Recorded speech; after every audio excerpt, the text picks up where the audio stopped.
আচ্ছা বড় ভাই, কোন কোন শ্রেণীর মানুষের কবরে সওয়াল জবাব করা হবে না?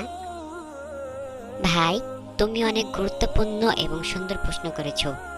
আমরা কোরআন ও হাদিস থেকে যেটা দেখতে পাই যে 5 শ্রেণীর মানুষ রয়েছে যাদেরকে মহান আল্লাহ রব্বুল আলামিন কবরে কোনো প্রশ্নের মুখোমুখি করবে না। অর্থাৎ 5 শ্রেণীর মানুষ যারা মসজিদে ভূখণ্ডে পাহারা দিয়ে থাকে মহান আল্লাহ তাআলাকে সন্তুষ্ট করার উদ্দেশ্য থাকে, এবং দ্বিতীয় শাহাদতে মৃত্যু যাদের নসিব হয়। তৃতীয়ত যারা প্রতিদিন রাতে সূরা মুলক তেলাওয়াত করে ঘুমায়। চতুর্থ যারা জুম্মার রাতে বা জুম্মার দিনে মৃত্যুবরণ করে। এবং 5 নাম্বার যারা পেটে পীড়া আক্রান্ত হয়ে মৃত্যুবরণ করে। এই লোকগুলোর কবরে কোনো রকম সওয়াল জবাব বা আযাব হবে না।